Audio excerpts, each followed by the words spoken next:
Hi there, welcome back to this channel. Let's talk about linear momentum. Now, linear momentum is defined as the product of the mass of the body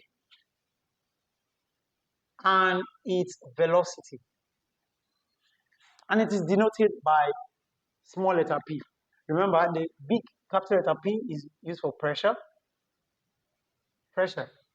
while this is used for mass, while this is used for momentum. Now, we said that it is the product of the mass of the body, so we can say that small p is equal to what? M times v, which is what? Mv. And this is what is known as momentum. Now, what does this mean in real life?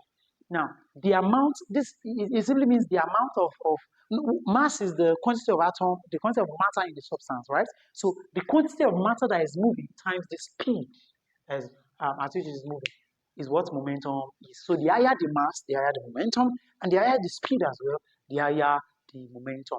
Now, of course, the mass of the body might not be easy to change, of course, or it might not even change at all, it might remain constant, but the velocity is tenable to what? To change. And this is what brings us to what is known as the um, the change in momentum of a body. Now, a change could occur in the momentum of a body. If a change occurs, it means that the body is going to, since the mass of the body will not change, it is the speed of the body that is going to change. So the initial speed of the body, the initial speed of the body is denoted by u, while the final speed is denoted by v. Recall. Now, some people usually do not understand the difference between velocity and speed. Now, the thing is, the speed and velocity are basically the same, but we use them at different times. When we know, when there's reference to direction, we call it velocity. When there is no reference to direction, we call it speed. Is that okay? So that is why velocity is a vector quantity, while speed is a scalar quantity. But they basically refer to the same thing. It means how fast something is traveling per time. So if the velocity of the body changes, it means that the momentum of that body can change. So we say change in momentum, change in physical what? Change in what? mv. Is that okay? Now, this we discovered was actually equal, was actually because the rate of change is going to the rate of change, the change of in that velocity is going to happen with over a particular period of time. It means it's going to change with time. We saw that, it has a link with the Isaac Newton's second law of motion, and that second law of motion says, it says the second law of motion. So that is Newton's second law of motion, and it says that what the rate of change, the change in momentum, the rate of change in momentum of the body is directly proportional to the force. So it means that the force is equal to what? M into bracket what? Change in V. Or you can say M change in MV over what? T. So this is what the second law of motion states, that the rate of change in linear momentum is equal to the force applied. So it means that since the force will be applied over a given period of time, it means that force times time is equal to what? M into bracket change in V, because the mass of the body will remain constant. So M what? Into bracket what? Change in V over time. All over time. Okay, time is now here by cross multiplication. So we have that the force times time is equal to what? M times change in V. And how do we complete this equation? This becomes F times T is equal to M into bracket V minus U. Is that okay? Now, from what we have here, we know that since the amount of change that will occur in the speed of this body is equal to the amount of force that is acting on that body and over what the given time that over which it acts. And this is the property known as what? Impulse. So impulse is basically the product of the force applied times and the time over which the force was applied on the body. Because a force leads to what? A change in what? In velocity. And what is the change in velocity? what? A change in velocity gives rise to what? Acceleration. So because a change in velocity gives rise to acceleration, we have that F is equal to what? ma. So and A is what? Change in what? Velocity over time. So which means that A is equal to what? V minus U, which is final velocity minus initial velocity, provided that it is higher. If it is lower, it means that the body is retarding.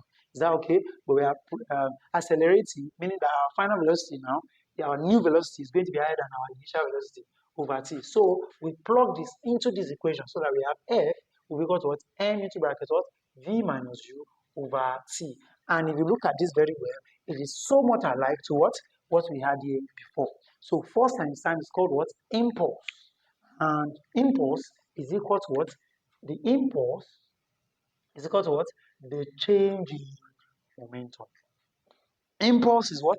Change in momentum. Impulse is not momentum, but impulse is a change in momentum. Impulse is produced when a force acts on a body over a given period of time.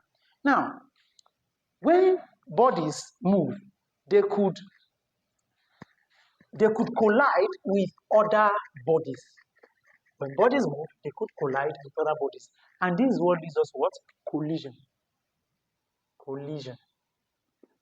Now, what is collision? Collision simply means an impact of that happens between two bodies that have mass and what? Velocity. When the body is stationary, a stationary body has zero velocity. So initial velocity U is going to be what? Zero. So, but at impact on another body, it's going to gain new velocity provided it moves. So, if it moves, the velocity now attains what? A new velocity. V is equal to what? V, a new velocity, V1, for example. Is that okay? So, now, what are the types of collision that are possible? Now, a body could, collision existing between two grounds. We have a perfectly elastic collision and a perfectly inelastic collision.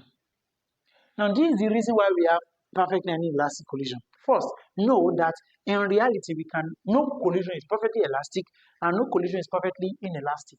Now, this is the reason because some of the energy that happens during some of the energy that is generated during the collision will be lost. Some lost as heat. Sometimes it depends on what is colliding. For example, if two cars hit each other, for example, you will hear a loud bang, and that loud bang is what? Sound energy. So some of that energy that they are bringing together is what is lost as heat. Some of that they are moving with the kinetic energy, isn't it? The energy of motion. So some of those kinetic energy will be lost as heat. Some will be lost as sound. Is that okay? So because of that, it is impossible that the collision is perfectly inelastic or perfectly elastic. Another reason is that when bodies move, when they collide, for example, if two cars collide, you are going to first experience a jerking before, if at the end of the day they move together or they stick together, there's going to first be a jerking back, isn't it? Provided the masses are almost equal. Provided the masses. So when they hit each other, they are likely to jerk backwards, and this is what and before they now stick together. Now, but what a perfectly inelastic collision is a collision where when two bodies jam themselves, they stick together and begin to move with what? One velocity. While a perfectly elastic collision is one in which when the two bodies move, they jam each other, they separate with different velocities. So that is what? A perfectly elastic collision in which energy is not lost at all. Energy is not lost at all. So, and in physics, we always consider the ideal case, which is this case is all right. So if we always assume that the collisions are elastic. For example, in a perfectly elastic collision, what you are going to see is this. If body mass 1, so a particular mass 1 is coming in this direction. But no, also note that there is direction in momentum. And we're going to talk about this in a moment.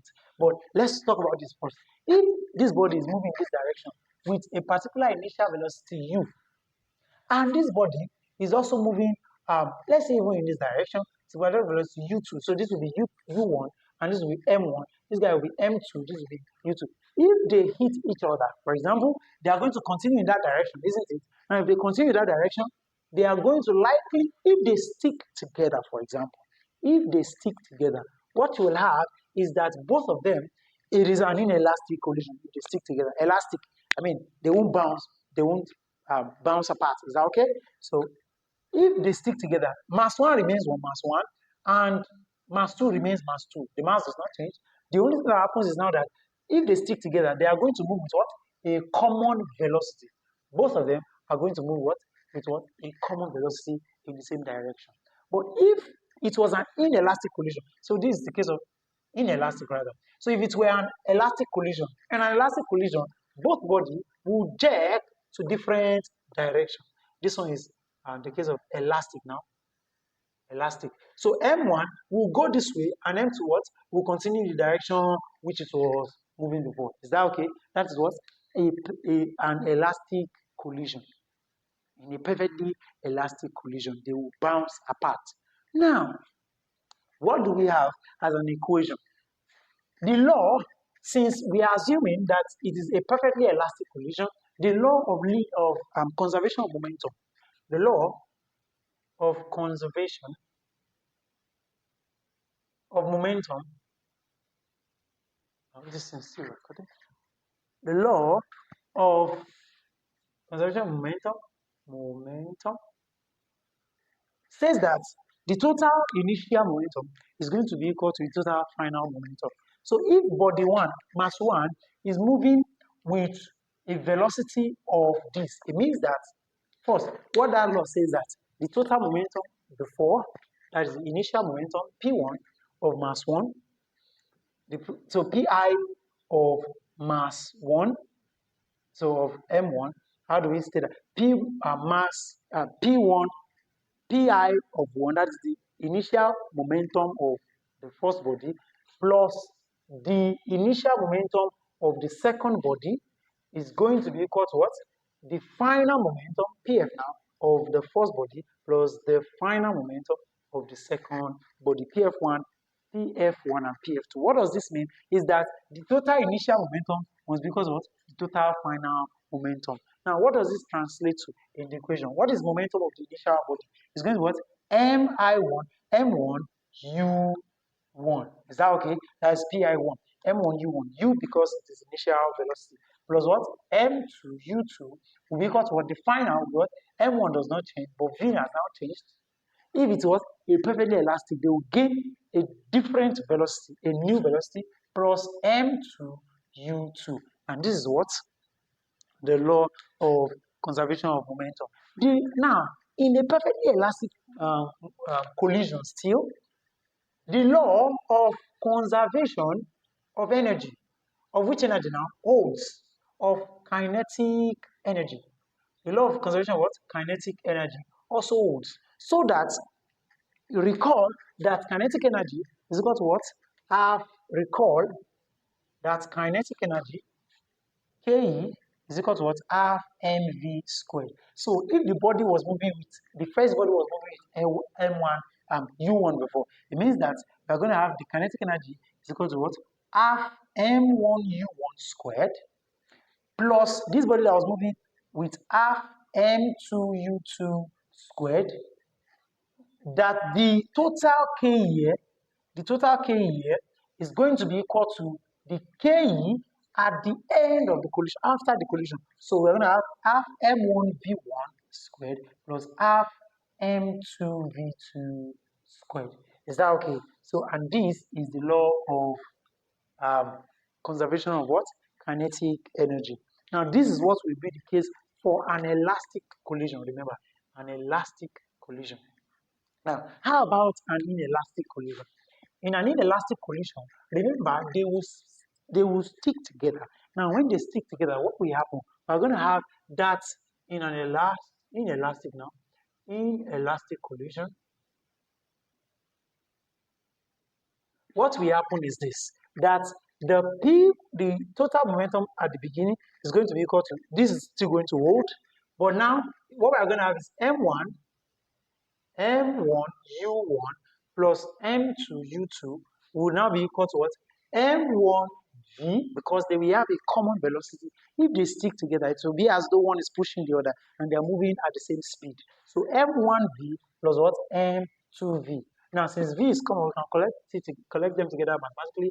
We have M1U1 plus M2U2 become what?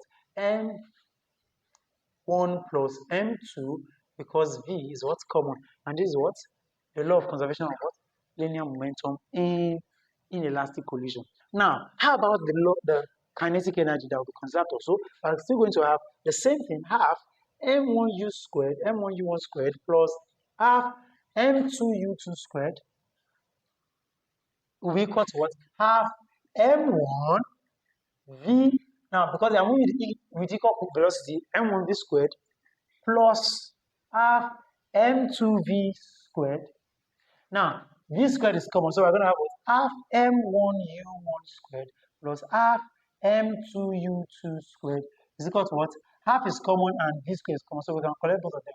Half V squared into bracket M1 plus M2. Is that okay? Now, based on calculation and my experience, I also know that this equation is equal to U1 plus U2 should be equal to what? In this case, should be equal to, at the end of the day, V. All right.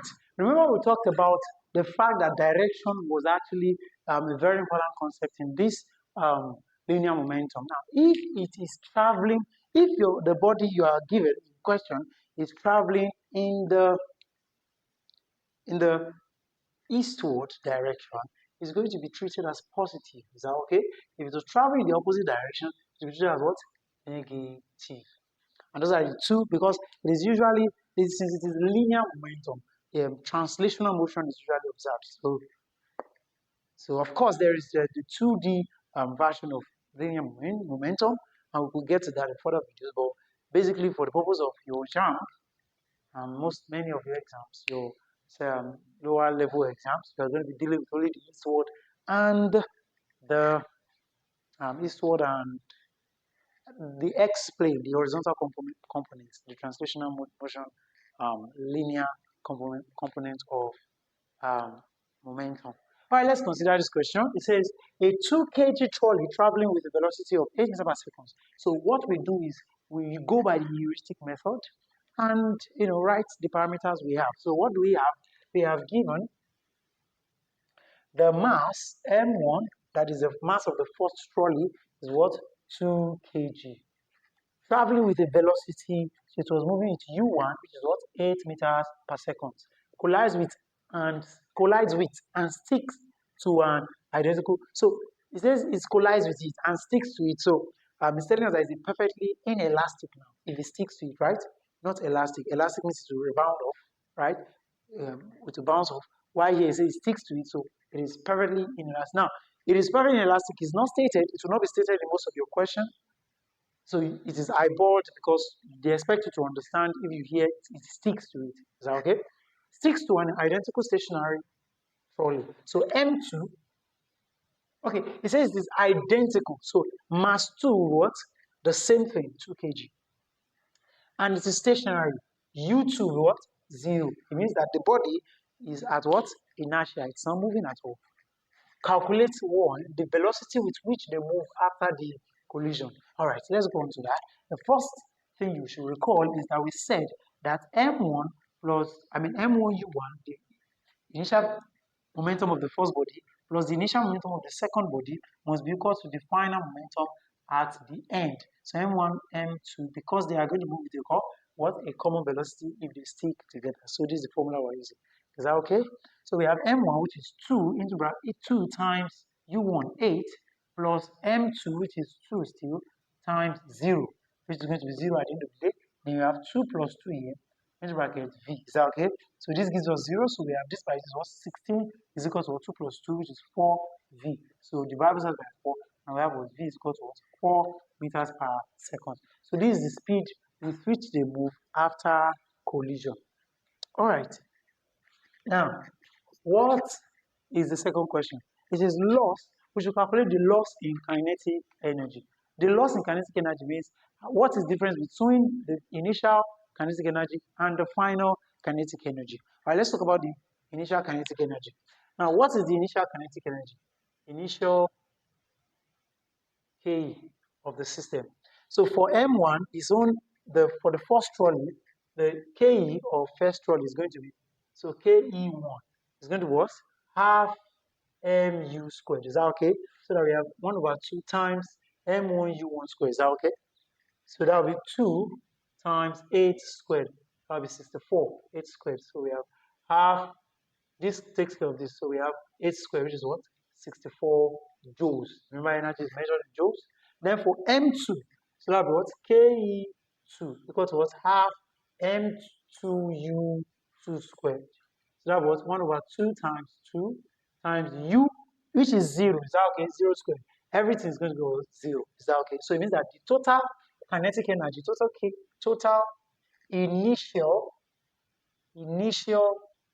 KE was what? 64 joules. All right. Now, after collision, what is the total kinetic? What is the new kinetic energy? Now, final kinetic energy now. And now because of for KE1, for body 1, it's going to be what?